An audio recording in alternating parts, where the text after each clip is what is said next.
경찰과 검찰 등 수사기관은 권력기관으로 분류됩니다. 개인의 자유를 빼앗을 힘이 있기 때문일 겁니다.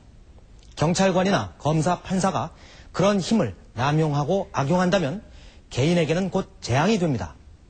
시민들이 수사와 재판을 신뢰하지 않는다면 국가체제에 대한 불신으로 번지고 그러면 개인뿐 아니라 우리 사회에도 재앙으로 되돌아옵니다.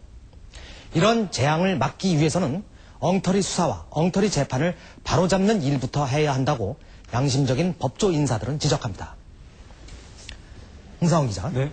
이 수사기관이 고문을 하고 증거를 조작하는 일들이 굉장히 많았었는데 이렇게 억울하게 범인으로 몰린 사람들에 대해서 국가가 이 억울함을 풀어주어야 되는 거 아닙니까? 그렇게 제대로 하고 있는지요?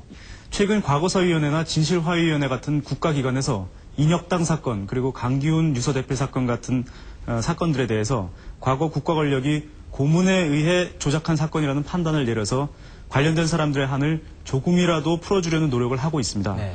하지만 시국 사건이 아닌 일반 범인 경우에는 아직도 국가가 개인의 억울함을 풀어주는 경우는 극히 적습니다. 네. 그말 말하면 너 집에 보내준다. 일시집 가둬놨다가. 그러니까 가서 거짓말 거칠게 더 있어요. 상습 성추행을 저지르다 결국 살인까지 저질렀다는 억지 주장을 관철시키기 위해 고문이 자행됐습니다. 전 고문당했습니다. 고문 내용 방법 그런 거는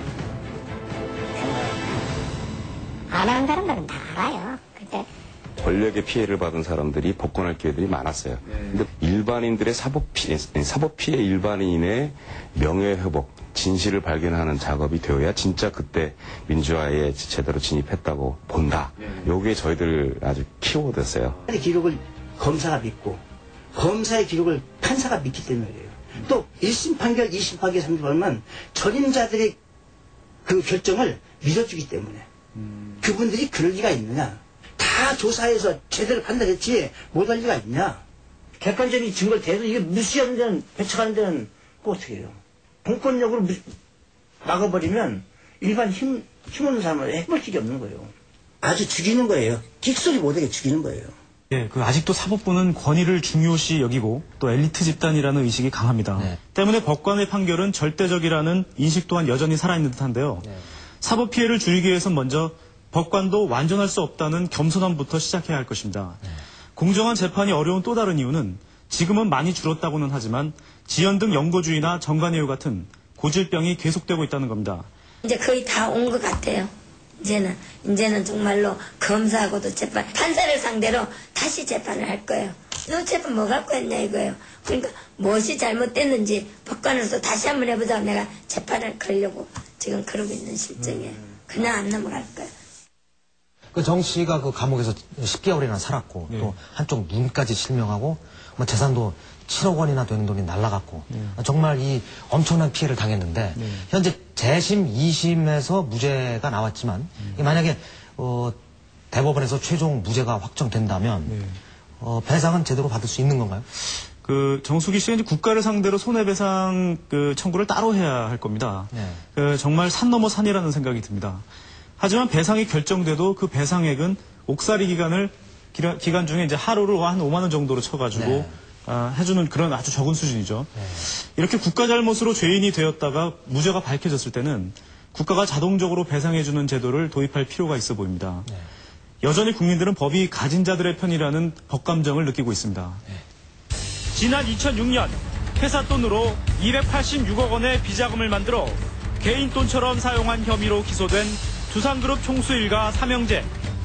50억 원 이상을 횡령했다면 특정경제범죄처벌법상 횡령죄가 적용돼 통상 징역 5년 이상의 중형이 내려지는 중대범죄입니다.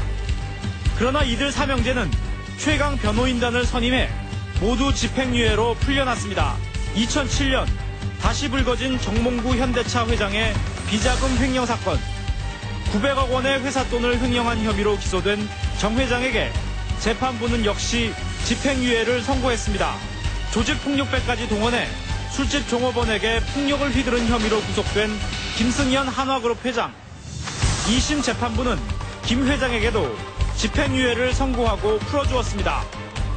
사법 피해자들은 대상자가 누구냐에 따라 달라지는 사법부의 잣대에 분통을 터뜨리고 맙니다.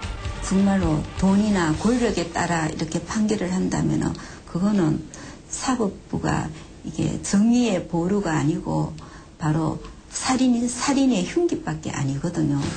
왜 우리의 사법부는 이처럼 돈과 권력의 약한 모습을 보이는 걸까?